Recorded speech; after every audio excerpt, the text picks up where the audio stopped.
অবস্থাবাদ এবং নৈরাজ্যবাদ যদি বলি, আচ্ছা, এই পার্টটা হচ্ছে টোটাল হচ্ছে রিটেনের জন্য খুবই ইম্পর্টেন্ট। হচ্ছে উপনিবেশবাদ এবং হচ্ছে নব্য উপনিবেশবাদের সংজ্ঞা এবং হচ্ছে এটার পার্থক্য আসে, বা উদারতাবাদ এবং নৈরাজ্যবাদের পার্থক্য বা সংজ্ঞাগুলো আসে। আর এটার আমি এই লেকচারের বাইরে অনেক কথা বলবো আর কি, আপনারা একটু মনোযোগ দিয়ে শুনুন তাইলে হবে। দেখেন এখানে হচ্ছে নব্য উপনিবেশবাদ যেটা, এটা হচ্ছে একটা সাম্রাজ্যবাদ যদি হিসাব করি আমি, এটা হচ্ছে যেমন ভিয়েতনামের যুদ্ধের পর হচ্ছে নব্য উপনিবেশ বাস্তববাদের যে এটা উত্থান ঘটে। আর এখানে সাম্রাজ্যবাদের হচ্ছে ওয়ান কাইন্ড অফ সাম্রাজ্যবাদ যেটা, সেটাই চূড়ান্ত রূপ হচ্ছে নব্য উপনিবেশবাদ। এখন হচ্ছে আপনার যদি মানে প্রশ্ন আসতে পারে যে নৈরাজ্যবাদ বা কি, বা এখান থেকে আসলে হচ্ছে রিটেনের জন্য হচ্ছে প্রশ্ন আসে নৈরাজ্যবাদ কি বা পার্থক্য যেটা। আপনারা যেহেতু জাস্ট এমসিকিউর জন্য পড়বেন, এখান থেকে জাস্ট এই জিনিসটা পড়বেন হচ্ছে আহ এটা উদ্যোগ কোন সাম্রাজ্যের অবস্থানের উদ্যোগ ঘটে আর কি। এটা হচ্ছে দ্বিতীয় বিশ্বযুদ্ধের পরে মূলত হচ্ছে নব্য উপনিবেশবাদের যে আহ উত্থান বা উদ্ভব, পুরোটা গোটা হচ্ছে সেকেন্ড বিশ্বযুদ্ধ মানে সেকেন্ড ওয়ার্ল্ড ওয়ারের পরে। এখন আপনাদের যদি ইম্পর্টেন্ট হচ্ছে দ্বিতীয়, আমরা যুদ্ধগুলো পড়বো, যুদ্ধ তারপরে হচ্ছে সংস্থা, এগুলো আলাদা আমাদের টপিক আছে, তখন আর পিছকে আলোচনা করবো আর কি।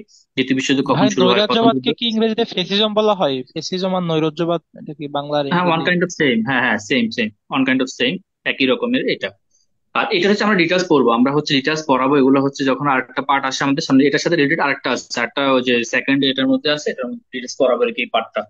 তো এটার ক্ষেত্রে হচ্ছে আপনারা জাস্ট এটা জানে রাখেন যে এটা হচ্ছে রিটেনের জন্য খুবই ইম্পর্টেন্ট। আমরা প্রশ্ন দিয়ে দিব আপনাদেরকে রিটেনের জন্য কি পড়তে হবে আপাতত। আর তারপরে হচ্ছে আধুনিকবাদ যেটা, আধুনিকবাদটা মূলত শুরু হয় 1910 থেকে 1930 সাল থেকে, এটা শুরু সূচনা হয় মূলত ফ্রান্সে। আর এখানে যে আধুনিকবাদ যেটা আছে, এটা মূলত মূল লক্ষ্য ছিল মূলত হচ্ছে পুঁজিবাদের বিরুদ্ধে আন্দোলন করা আধুনিকবাদটা। জাস্ট এই হেডিং গুলো যে জেনে রাখেন, বাকি ডিটেলস আমরা পড়বো পরে আর কি। তারপরে হচ্ছে বৈশ্বিক মহামন্দা যেটা আছে, এটা হচ্ছে খুবই ইম্পর্টেন্ট। বৈশ্বিক মহামন্দা যেটা গ্রেট ডিপ্রেশন বলা হয়, কত সালে শুরু হয় মূলত, এটা হচ্ছে 1929 সালে। আপনাদের যদি পরীক্ষা দিয়ে থাকেন, পরীক্ষাটা প্রশ্নটা এমন আসতে পারে যে গ্রেট ডিপ্রেশন নিচের কোনটির সাথে সম্পর্কিত। ওয়ান কাইন্ড অফ এটা হচ্ছে পুঁজিবাদের সাথে সম্পর্কিত আর কি। যুক্তরাষ্ট্রের স্টক এক্সচেঞ্জ ছিল, সেখানে হচ্ছে বিশাল দর পতন হয়। আর বা বিশ্ব অ্যাকচুয়ালি হচ্ছে আমাদের যে অর্থনৈতিক যে ব্যবস্থাটা, এটা পুরোটা কিন্তু যেই অর্থনৈতিক যে পার্ট, এটা পুরোটা কিন্তু নিয়ন্ত্রণ করা হচ্ছে যুক্তরাষ্ট্র। রিসেন্টলি হচ্ছে এই যে যুক্তরাষ্ট্র বা চীনের সাথে যে শীতল যুদ্ধ চলতেছে, চীন এবং যুক্তরাষ্ট্রের শীতল শীতল যুদ্ধ চলতেছে, ইভেন হচ্ছে রাশিয়া যে চীনকে সাপোর্ট দিচ্ছে, সবগুলো কিন্তু ওয়ান কাইন্ড অফ শীতল যুদ্ধ বা স্নায়ু যুদ্ধ। আমরা যখন পড়বো যুদ্ধ, এই যুদ্ধ যখন আমাদের টপিকটা থাকবে, তখন আমরা বিস্তারিত আলোচনা করবো আর কি এই পার্টটাতে। আর এই যে গ্রেট ডিপ্রেশনটা মূলত শুরু হয় 1929 সালে। যে প্রশ্নগুলো হয় মূলত, যে প্রথম একটা প্রশ্ন বললাম, গ্রেট ডিপ্রেশন নিচের কোনটির সাথে সম্পর্কিত, ওয়ান কাইন্ড অফ হচ্ছে স্টক বাজার বা হচ্ছে মার্কিন পুঁজি বাজারের সাথে সম্পর্কিত, অনেকগুলো অর্থ মানে অপশন থাকতে পারে, সেখান থেকে দিবেন। আর এই যে গ্রেট ডিপ্রেশন বা হচ্ছে যে মহামন্দা যেটা, এটা মূলত আমাদের যে পরিচিত বা প্রবর্তন করেন বা হচ্ছে পরিচিত করেন হচ্ছে মার্কিন প্রেসিডেন্ট হচ্ছে রুজভেল্ট 1933 সালে। আর তিনি বিশ্বাস করতেন যে অর্থনৈতিক স্বাধীনতা মানে অব থেকে মুক্তি পাওয়া। স্টিল নাও যতগুলো চেঞ্জ হচ্ছে, আমার আমার কথা কি শোনা যাচ্ছে? জি ভাই, শোনা যাচ্ছে। আচ্ছা, দেখেন আমাদের এই যে রিসেন্টলি যে আমেরিকা বলেন, আচ্ছা এটা যেহেতু বেশি মোহাম্মদের ক্ষেত্রে আমি একটা পার্ট কথা বলি। এই যে ডোনাল্ড ট্রাম্প বলেন, তারপরে হচ্ছে জো বাইডেন বলেন, বারাক ওবামা বলেন, বা জর্জ ডব্লিউ বুশ, যারাই ছিল, মানে যারাই ছিল হচ্ছে মার্কিন প্রেসিডেন্ট, তাদের হচ্ছে হয় ডেমোক্রেট বা হচ্ছে এই মানে বাম অথবা ডান আর কি। যেটা হচ্ছে ডেমোক্রেট একটা হচ্ছে যেমন বাইডেনের যে সরি ট্রাম্পের যে রিসেন্টলি যেটা জিতছে, এটা হচ্ছে ডেমোক্রেটরা জিতছে তো। ডেমোক্রেট না, সরি, এটা হচ্ছে রিপাবলিক। হ্যাঁ সরি রিপাবলিকরা। এখন এই যারাই থাকুক কিন্তু যুক্তরাষ্ট্রের যে বেসিক যে পররাষ্ট্রনীতি, এটা কিন্তু চেঞ্জ হয় না।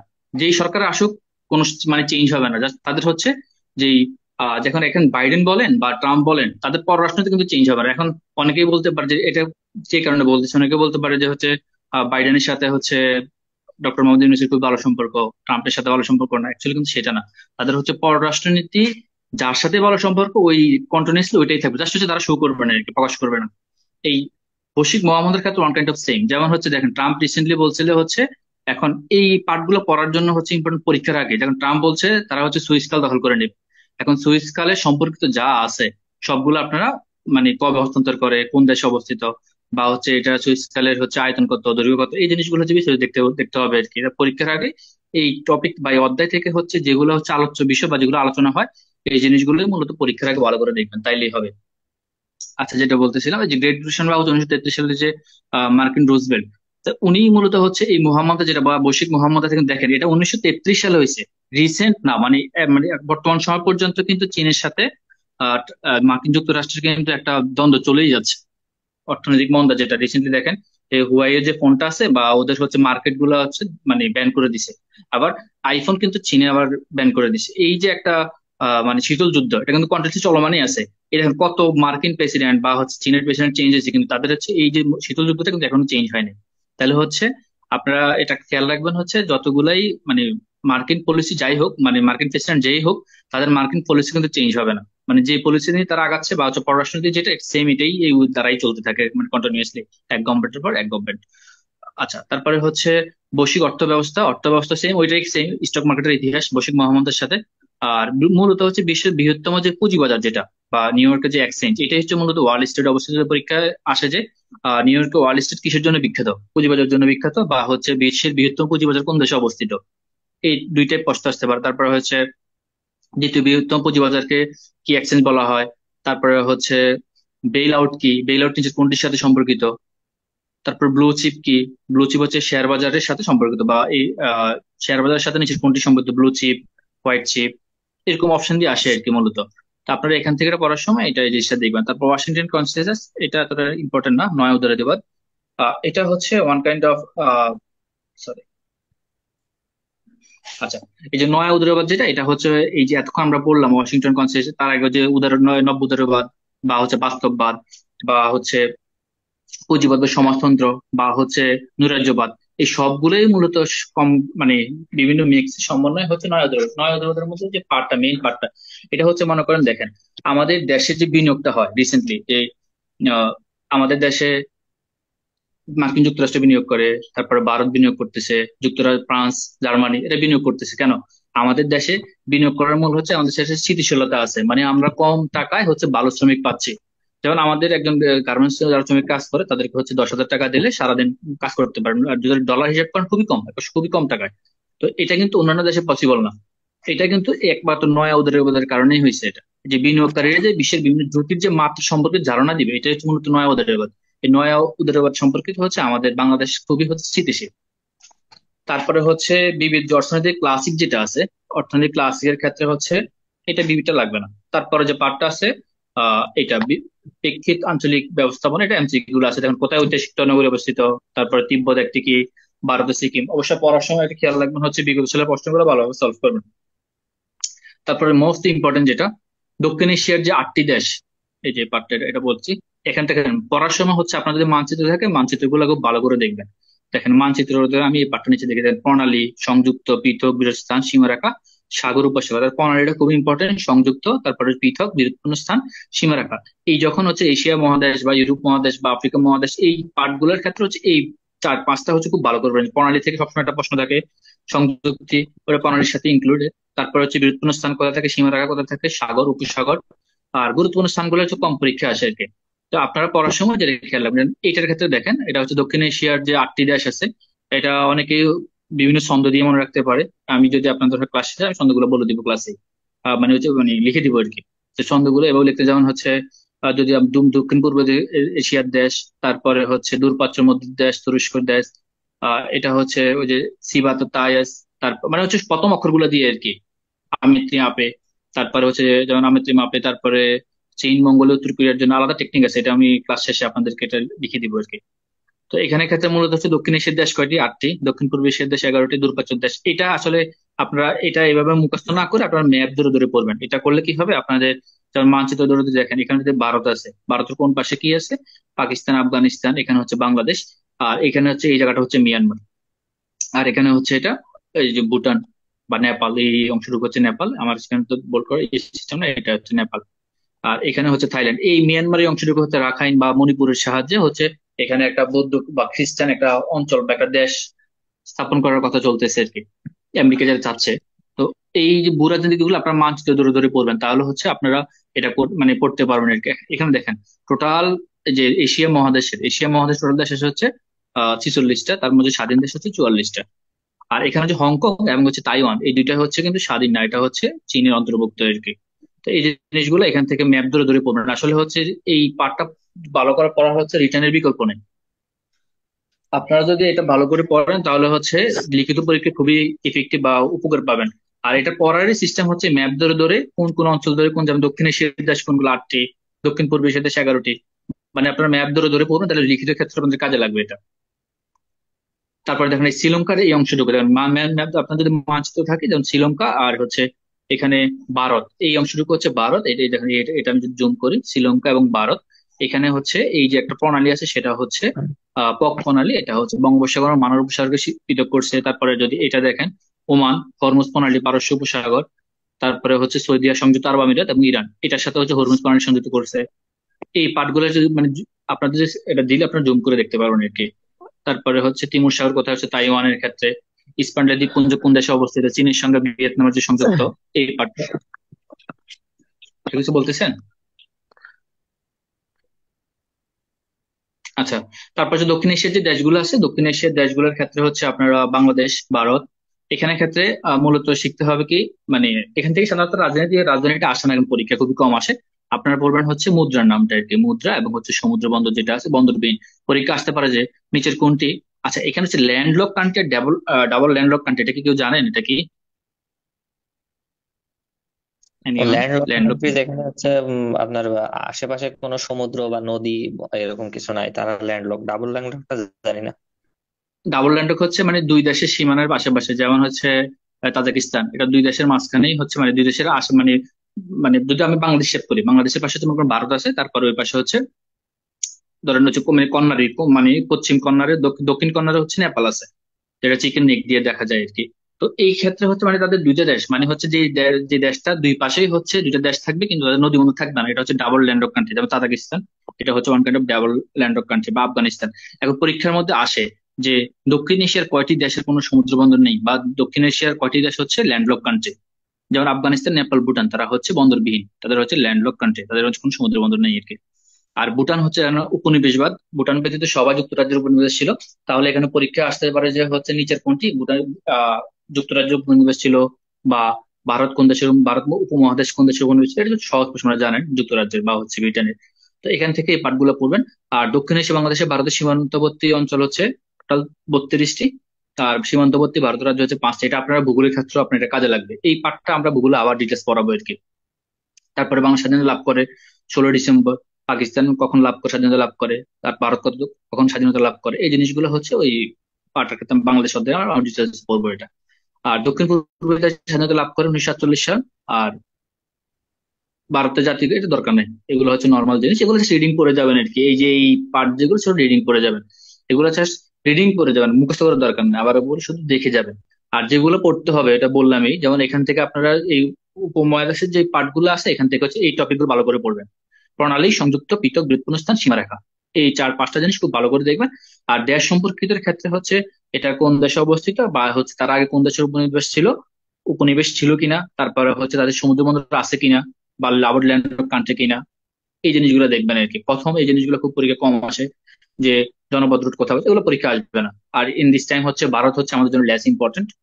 কারণ যতই আমরা বলি আমাদের হচ্ছে পররাষ্ট্রনীতির ক্ষেত্রে আমাদের শেখ হাসিনা, বা আমাদের হচ্ছে মূলত আপনারা অত অন্য মানে ইয়ে থাকতে পারেন, জাস্ট আমি কথার প্রেক্ষিতে বলতেছি। আমাদের দেশে হচ্ছে মূলত দুইটা কেন্দ্রিক, একটা হচ্ছে ভারত কেন্দ্রিক, আর একটা হচ্ছে পাকিস্তান এবং চীন কেন্দ্রিক। এখন বর্তমান যে আগের সাবেক সরকার ছিল তারা ভারত কেন্দ্রিক ছিল, বর্তমান যেটা আছে এটা হচ্ছে সবাই মিক্সড অন, মানে হচ্ছে ভারতের যে দাদাগিরি, এটা ওয়ান কাইন্ড অফ, এটা অ্যাভয়েড করে যেটা পাকিস্তান এবং চীনকে সাহায্য করার মাধ্যমে যেটা করা যায় আর কি, ওইটা নিয়ে মূলত আগাচ্ছে আর কি। তো এইটা হচ্ছে ইন দিস টাইম হচ্ছে লেস ইম্পর্টেন্ট। পরীক্ষার আগে আবারও বলি, এই টপিক গুলা থেকে হচ্ছে পরীক্ষার আগে যেগুলো হচ্ছে হাইলাইটস থাকবে, এইটা হলে পরীক্ষা তো আসে আর কি।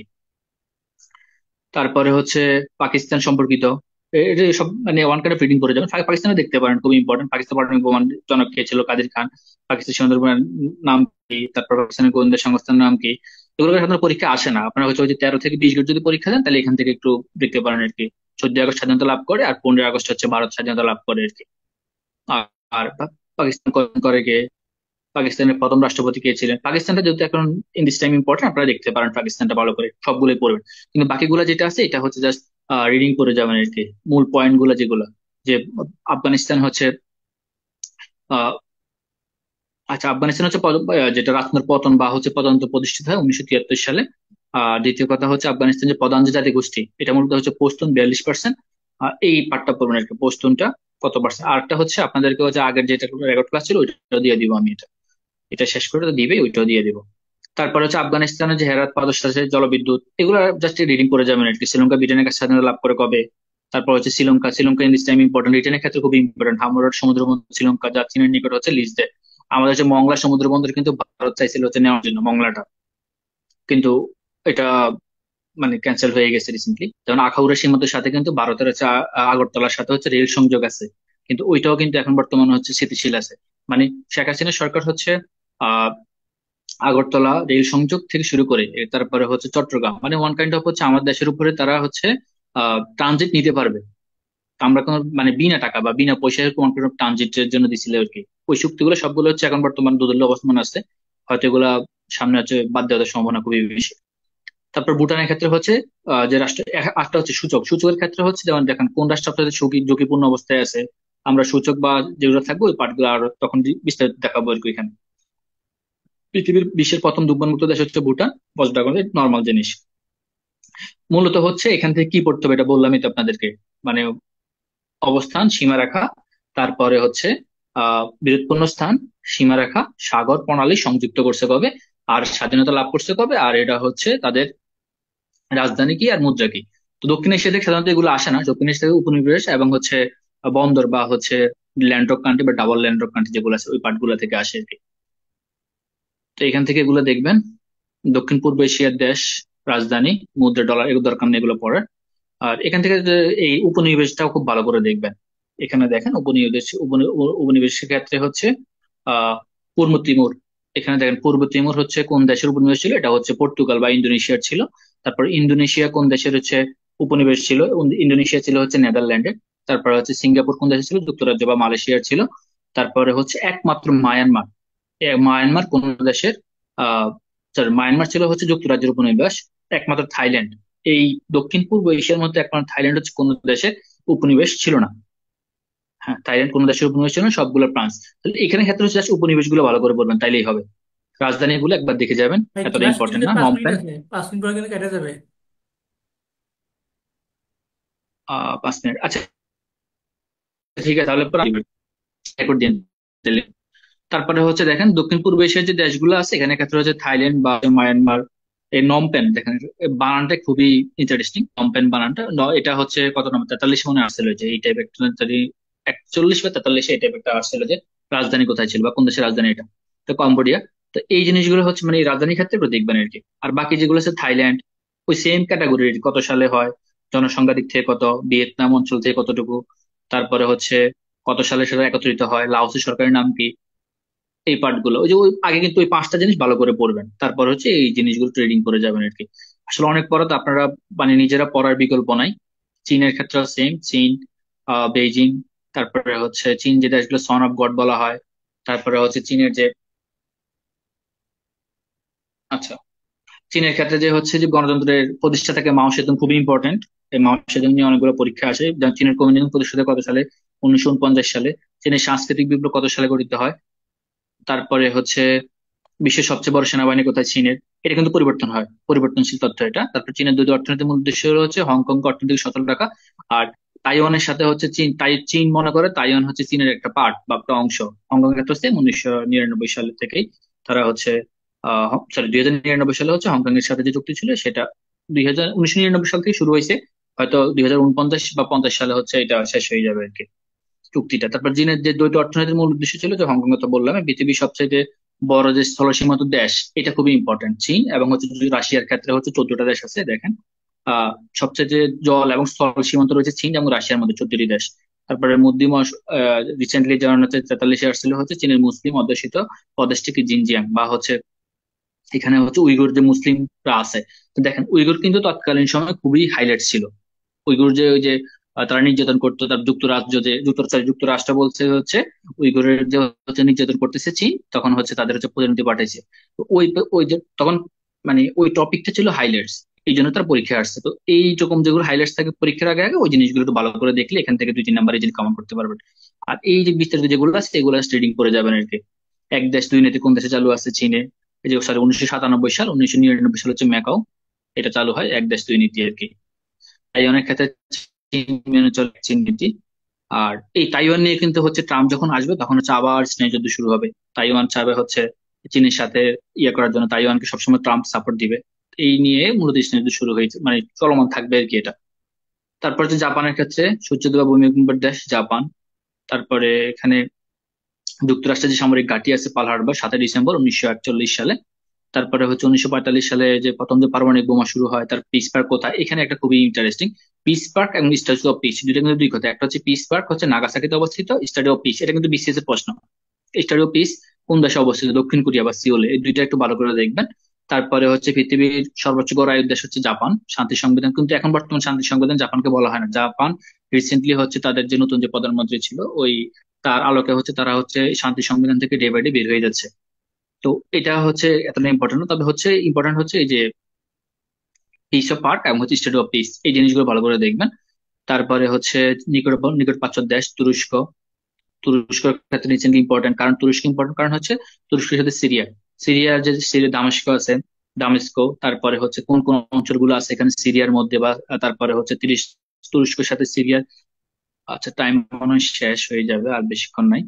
তো সিরিয়ার সাথে হচ্ছে তুরস্ক সিরিয়া খুবই ইম্পর্টেন্ট, কারণ হচ্ছে রিসেন্টলি যে তুরস্কর যে সিরিয়ার যে বিদ্রোহী পার্টিরা হচ্ছে তাদের হচ্ছে নতুন সরকার গঠন করছে, এখানে প্রধানমন্ত্রীকে বা ওই সরকারের ইয়া ছিল কে, তুরস্ক হচ্ছে একটা অঞ্চল ছিল, বিদ্রোহ চলতেছে।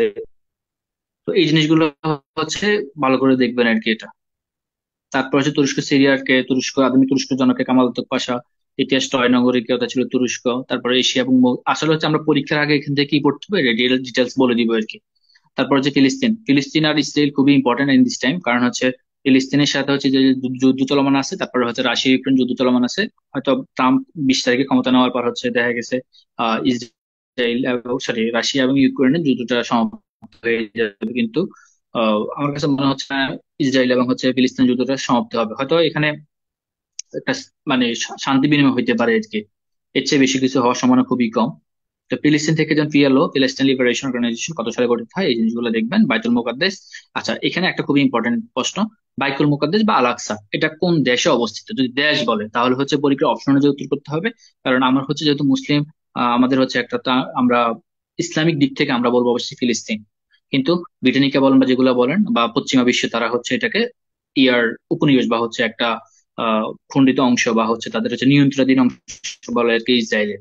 তো এটা হচ্ছে সাধারণত পরীক্ষা যে টাইপ প্রশ্ন আসবে, প্রশ্ন অনুযায়ী আপনার উত্তর করলেই হবে। যদি ফিলিস্তিন এবং হচ্ছে ইসরায়েল থাকে তাহলে অবশ্যই হচ্ছে আপনারা ইয়া করবেন, মানে ইসরায়েল দাগাবেন আর কি। কারণ ফিলিস্তিন আমরা বিশ্বাস করি আমরা ফিলিস্তিনের এটা অংশ, কিন্তু আপনারা হচ্ছে যে যেহেতু বইয়ের মধ্যে আছে বা হচ্ছে যে উত্তরপত্র সেট করে, যদি এটা আসার সম্ভাবনা খুবই কম, তবে হচ্ছে যদি এরকম থাকে এই অনুযায়ী করুন। যদি এক প্রান্ত ইসরায়েল না থাকে তাহলে ফিলিস্তিন দেখাবেন, কোনো সমস্যা নেই।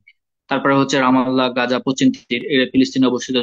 ডে বাই ডে এগুলো সবগুলো মানে অঞ্চলগুলা ইসরায়েল নিয়ে যাচ্ছে।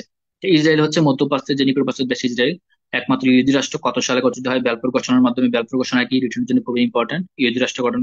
তারপরে ইসরায়েলকে প্রথম স্বীকৃত দেশকে যুক্তরাষ্ট্র, প্রথম মুসলিম দেশ তুরস্ক ইসরায়েলকে, তার আরব দেশ মিশর, ইসরায়েলি প্রধান পদ, এটা হচ্ছে দেখতে পারেন এখন। আচ্ছা, তো মানে আবারও বলি, বারবার বলতেছি, পরীক্ষার আগে যদি এই টপিক গুলো ইম্পর্টেন্ট থাকে তখন এর ডিটেলস পড়তে হবে আর কি, তার আগে এটা পড়ার দরকার নেই। আর এখান থেকে উত্তর পশ্চিম এশিয়ার, মধ্য এশিয়ার যে দেশগুলো আছে কাজাখস্তান বা উজবেকিস্তান, তুর্কমেনিস্তান, তাজিকিস্তান, তারপর হচ্ছে কিরগিজস্তান, আজারবাইজান, এগুলোর হচ্ছে রাজধানীর চেয়ে হচ্ছে ইম্পর্টেন্ট হচ্ছে তাদের হচ্ছে সমুদ্র, মানে বন্দর যেগুলো ছিল এই জিনিসগুলো। তারপরে হচ্ছে ইউরোপের যেগুলা নর্ডিক বা হচ্ছে স্ক্যান্ডিনেভিয়ান যে দেশগুলো আছে, ইউরোপ মানে আইসল্যান্ড, ফিনল্যান্ড, সুইডেন, ডেনমার্ক, সেটা হচ্ছে স্ক্যান্ডিনেভিয়ান নর্ডিক অঞ্চল দেশ। তারপরে হচ্ছে পশ্চিম ইউরোপ যে দেশগুলো আছে এটা এই পার্টটা দেখেন। যেমন পূর্ব এশিয়ার যে দেশগুলো আছে, তারপরে হচ্ছে উত্তর এশিয়া, স্ক্যান্ডিনেভিয়ান, পশ্চিম এশিয়া অঞ্চল, তারপর আয়ারল্যান্ড, মধ্য এশিয়ার যে দেশগুলো, এখান থেকেও সেম আমি টপিক গুলো আপনাদেরকে হচ্ছে পরীক্ষা মানে ক্লাস শেষে এগুলো হচ্ছে শর্টকাট টেকনিক, মনে রাখা টেকনিক গুলো আপনাদেরকে পাঠিয়ে দিব আর কি। তারপর হচ্ছে বাল্টিক রাষ্ট্র কোনগুলো, এস্তোনিয়া, লাটভিয়া, লিথুয়ানিয়া, এটা মূলত হচ্ছে বাল্টিক তীরবর্তী যে রাষ্ট্রগুলো আছে সেগুলো হচ্ছে অনেকটা বাল্টিক রাষ্ট্র। তারপরে স্ক্যান্ডিনেভীয় যে অঞ্চলগুলো, 5টা স্ক্যান্ডিনেভীয় রাষ্ট্র আছে, আইসল্যান্ড, ডেনমার্ক, নরওয়ে, সুইডেন এবং হচ্ছে ফিনল্যান্ড। তারপর হচ্ছে বলকান রাষ্ট্র। বলকান রাষ্ট্র হচ্ছে মূলত হচ্ছে বলকান পর্বত যে মালাটা আছে সেটাকে কেন্দ্র করে যেটা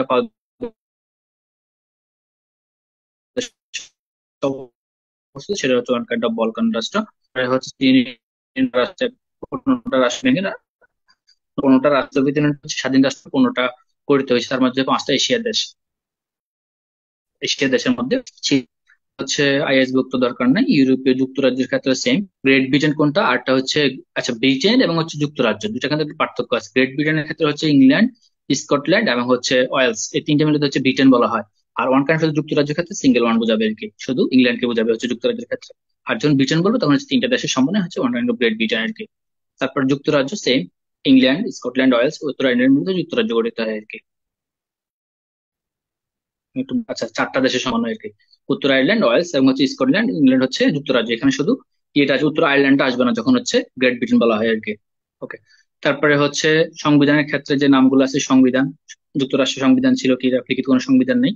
তারপরে হচ্ছে ইউনিয়ন জ্যাক কি, ভিক্টোরিয়া ক্রস কি, সরকার কি, আইনসভা কি, এই জিনিসগুলো ডিটেলস দেখতে পারেন আর কি। তারপর ইউরোপের যে সম্পর্কিত যে দেশগুলো আছে সেখান থেকে কত উত্তর গোলার্ধে আছে, দক্ষিণ গোলার্ধে আছে, এটা হচ্ছে আমরা আমাদের এই যে আরেকটা টপিক আছে সেম, এই টপিক গুলো আমরা আবার পড়াবো এটা ভূগোলের ক্ষেত্রে আর কি। এই ভূগোলের ক্ষেত্রে এই ডিটেলস বিস্তারিত গুলো তখন বলে দিব ক্লাস, যদিও আমাদের রেকর্ড যেটা থাকবে সব দেওয়া থাকবে, সমস্যা নেই, রেকর্ডটা দেখলে ডিটেলস পেয়ে যাবেন আর কি। তারপরে হচ্ছে মুদ্রা, তারপরে হচ্ছে উপনিবেশ, এটার ক্ষেত্রে খুবই ইম্পর্টেন্ট যে মুদ্রাগুলো কি কি, অনেকগুলো আছে দেখেন, এতগুলো তো পড়া আপনাদের পক্ষে পসিবল না। কোন জিনিসগুলো হচ্ছে, এটা হচ্ছে যে জিনিসগুলো বর্তমান সময়ের ক্ষেত্রে মানে হাইলাইট টপিক থাকে, এখানে কিন্তু সবকিছু পড়তে হয় না। পরীক্ষার আগে আপনাদেরকে আমরা বলে দিব যে এই টপিক গুলা থেকে এই জিনিসগুলো ভালো করে পড়বেন, পরীক্ষা দেখবেন যে এগুলোই আসবে, বুঝছেন? আপনারা এখান থেকে কি পড়তে হবে, যারা এখন হচ্ছে জাস্ট আপাতত হচ্ছে এখান থেকে আপনারা কি করবেন, এত বিশাল বড় ছেলে 29টা পেজ আছে, এখান থেকে তো আমাদের অনেকগুলো টপিক নাই, আমরা কিন্তু এখানে যে বাড়তি অনেকগুলাই দেওয়া হয়েছে আর কি এখানে। তো এখান থেকে হচ্ছে দেশ, রাজধানী, মুদ্রা পড়ার কোনো দরকার নাই, জাস্ট হচ্ছে আপনারা হচ্ছে উপনিবেশ, তারপরে হচ্ছে কোন দেশের বিশেষ সীমানা যেগুলো, এগুলো ভালো করে দেখবেন, তাইলেই হবে। আর তেমন তো এখানে তেমন কিছু নাই। পোস্ট কার্ড কখন ছিল অস্ট্রেলিয়া, তারপর বল বল সুইডেন, তারপরে হচ্ছে আহ যে দেশকে হচ্ছে ন্যাশনাল, এগুলো হচ্ছে নর্মাল জিকে টাইপের কি, ফ্লোরেন্স নাইটিঙ্গেল কি, মূলত হচ্ছে এখানে দেখেন ওই যে নব উপনিবেশ, তারপর হচ্ছে আধুনিক উপনিবেশ, এই পার্ট গুলো হচ্ছে আপনারা রিটেনের জন্য পড়বেন আর কি। আমরা প্রশ্ন দিয়ে দিব অবশ্য কি কি পড়তে হবে না পড়তে হবে এখানে। আর এখান থেকে মূলত হচ্ছে ওই যে যে পার্ট টপিক গুলো বলছে এখান থেকে এগুলো দেখবেন ভালো করে, তাইলে হবে।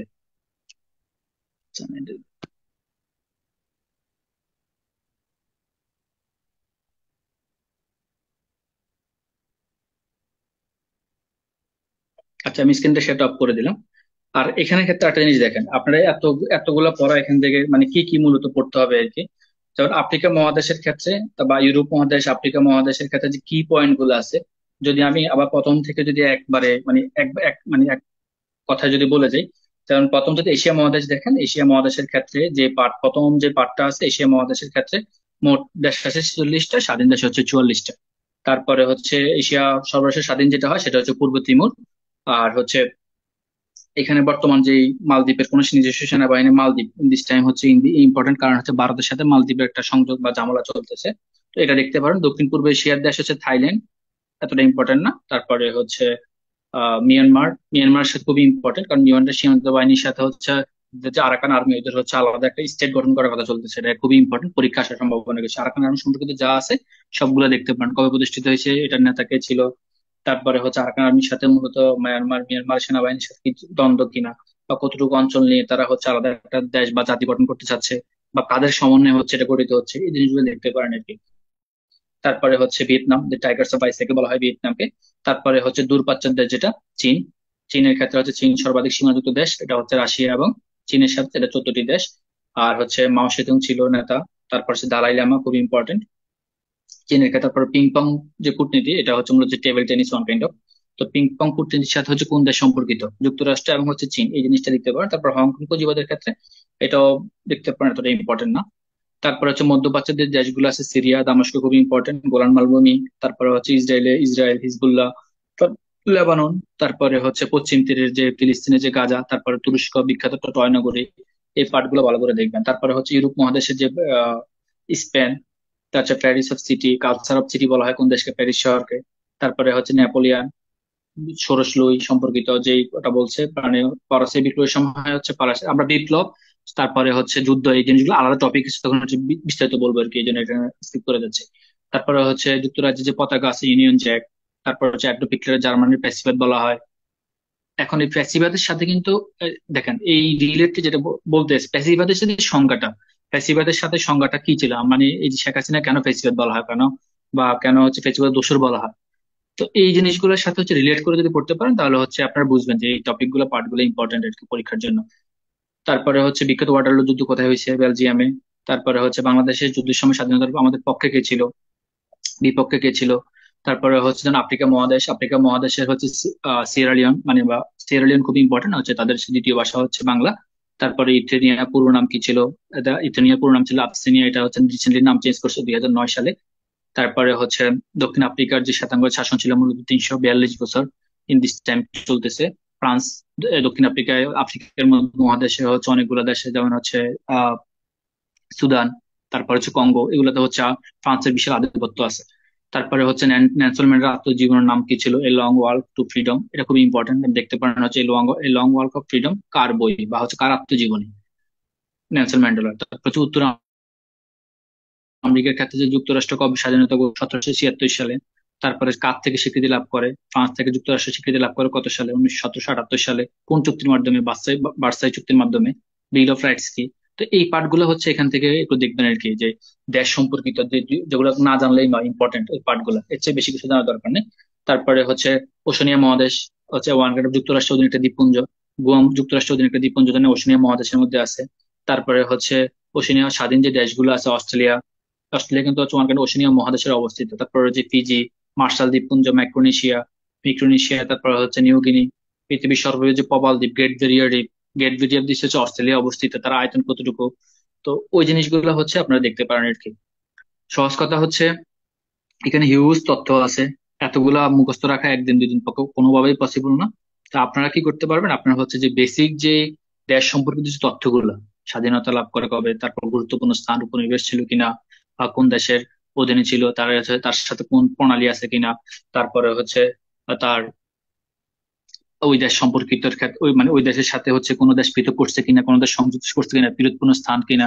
যেমন কালামানি, তারপরে হচ্ছে আহ কালাপানি, এই অঞ্চলগুলো কিন্তু নেপালের সাথে ভারতের খুবই মানে বিরোধপূর্ণ অঞ্চলের কি, তার কোনো প্রণালী যুক্ত করছে কিনা। এইটা ওই দেশের মধ্যে কোন সাগরটা আছে বৃহত্তম, যেমন হচ্ছে উপসাগর, মহাসাগর।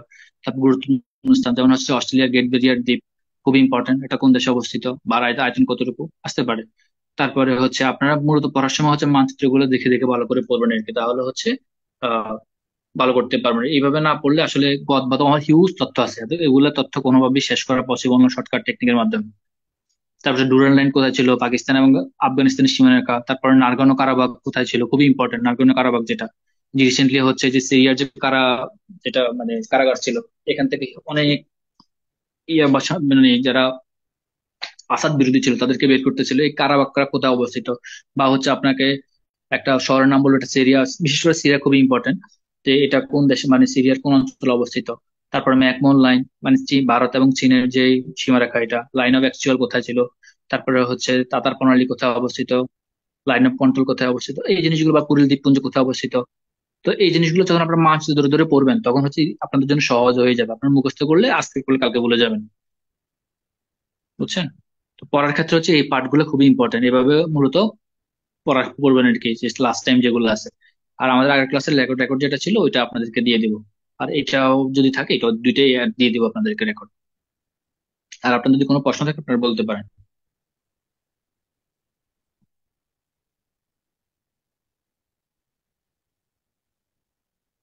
আর আন্তরিকভাবে দুঃখিত, নেট কারণে আমি হচ্ছে ক্লাসটা শুরু করতে পারিনি প্রথমে, তাহলে হচ্ছে একবারে প্রথম থেকে শুরু করতাম, আমি বাড়িতে আসছি এই জন্য এমনি শুরু করতে পারিনি আর কি। সাফি ভাই ক্লাস নিছে। তো নেক্সট ক্লাস থেকে হচ্ছে নিয়মিত হচ্ছে আমি, জাফর ভাই এবং সাফি ভাই তিনজনেই থাকবো। তো আপনাদের যদি কোনো প্রশ্ন থাকে আপনারা তো এখানে করবেনই, আর যদি এখন কোনো প্রশ্ন থাকে আপনারা বলতে পারেন। মানে পুরা যে টপিকটা ছিল এই টপিক থেকে যে যে জিনিসগুলো পড়তে হবে সাহেব তো বলছে, আমি হচ্ছে লাস্ট গুলো কি পড়তে হবে এখান থেকে এগুলো পড়বেন আর কি। এগুলো হচ্ছে আপনাদের যদি পড়েন তাহলে আপনাদের হচ্ছে ভূগোলের ক্ষেত্রে কাজে লাগবে। ভূগোলে যে এই পার্ট গুলো সেম আছে, প্রথম যে পার্ট গুলো পড়েছিলাম সীমারেখা, তারপর হচ্ছে প্রণালী, তারপর হচ্ছে সংযুক্ত করছে কোনটা, বিরোধপূর্ণ স্থান কোনগুলো, এগুলো হচ্ছে ভূগোল কাজে লাগবে। আপনাদের মনে হয় প্রশ্ন নাই, তাহলে হচ্ছে আমরা প্রথমে হচ্ছে বিগত সালে বিগত যে লেখার ক্লাসটা ছিল ওইটা দিয়ে দিচ্ছি আপনাদেরকে। তারপরে